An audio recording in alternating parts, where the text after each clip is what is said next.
The reality is that I was telling these people, you know, if you really care so much about the poor people, when the poor really feel miserable, it's in the leisure time.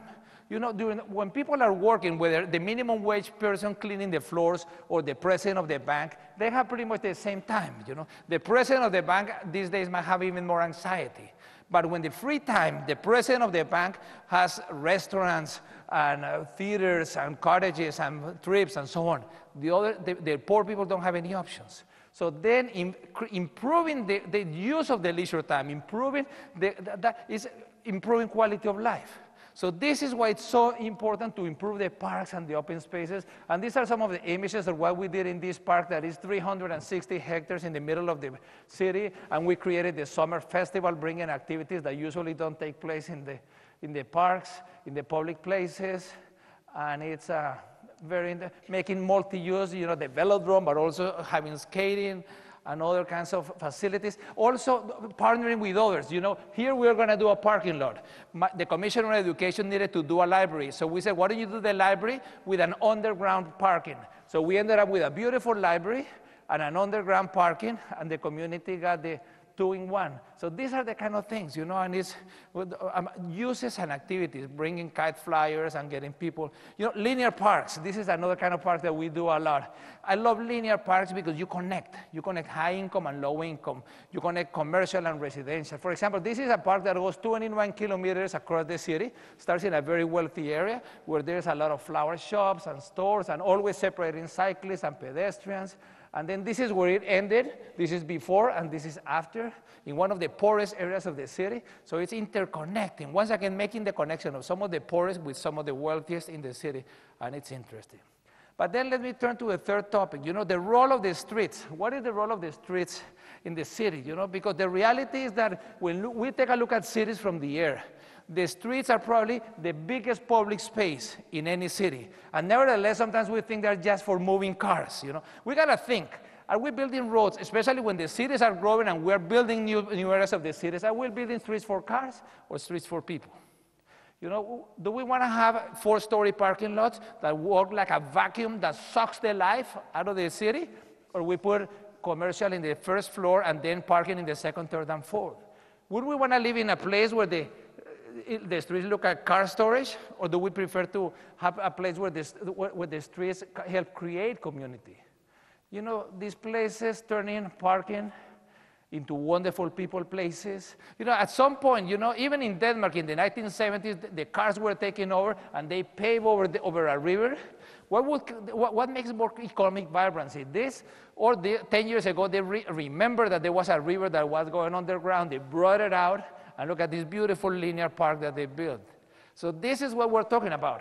And with Gil Architects, I'm senior consultant with them. We say, you know, the traditional planning is having a department thinking of the trees, another one the cars, another one the buildings. But we got to go into more holistic and people-oriented.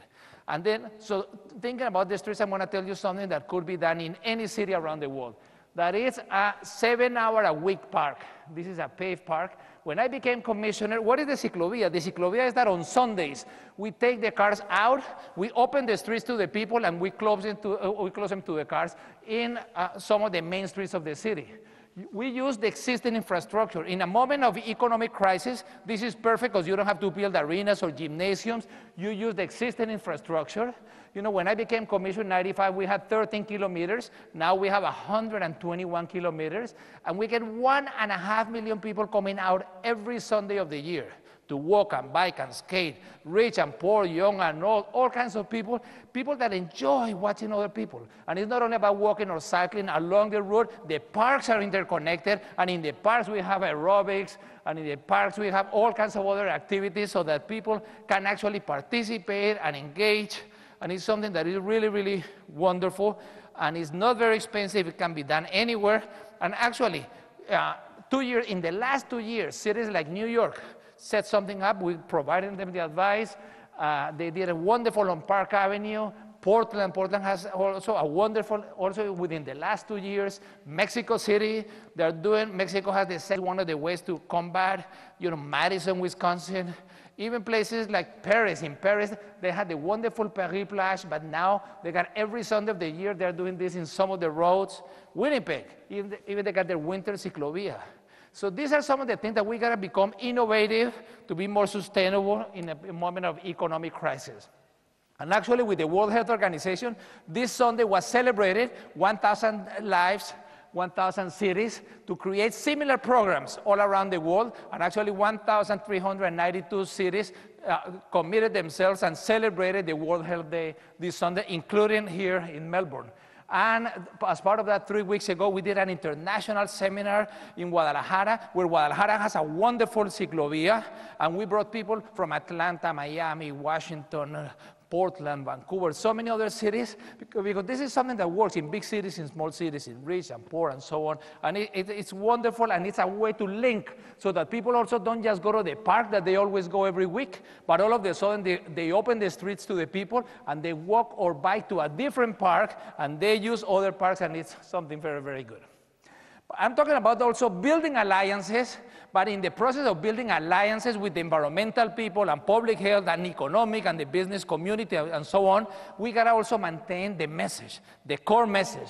So we gotta really build those broad alliances, but talk about, for example, we gotta talk about the concepts that parks are important, what makes a park great, what makes a park system great, and also we gotta tell people, okay, parks are important because there are emotional reasons and there are quantifiable reasons.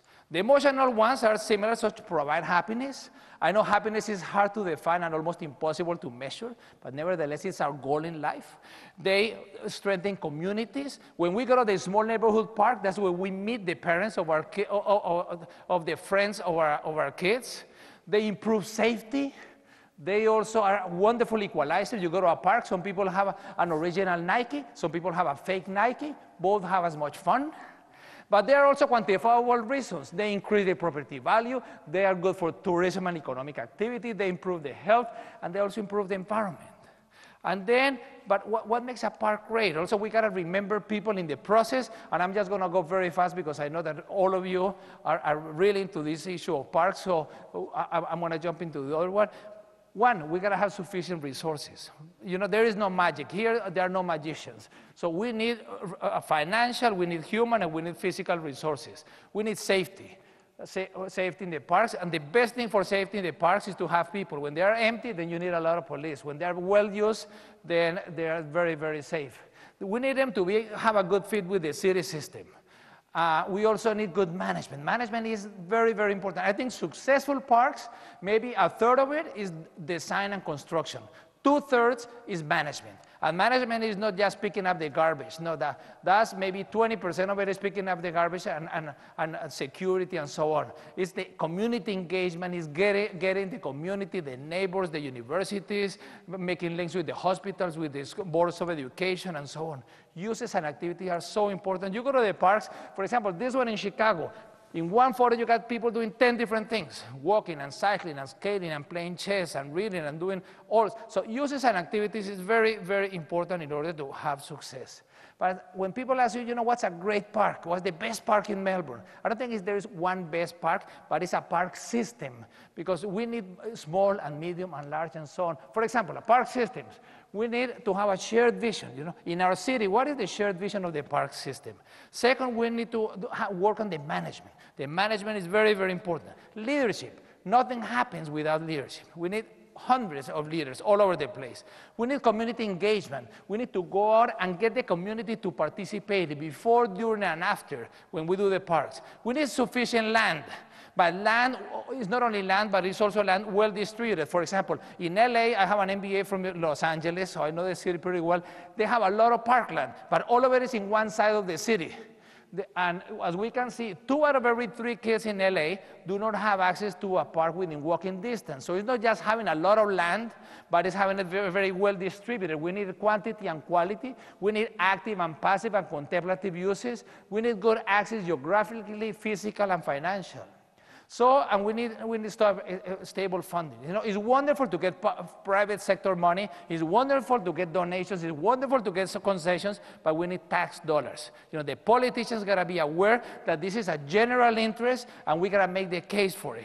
Also, we need social management. We need efficient management. It's not running it like a business.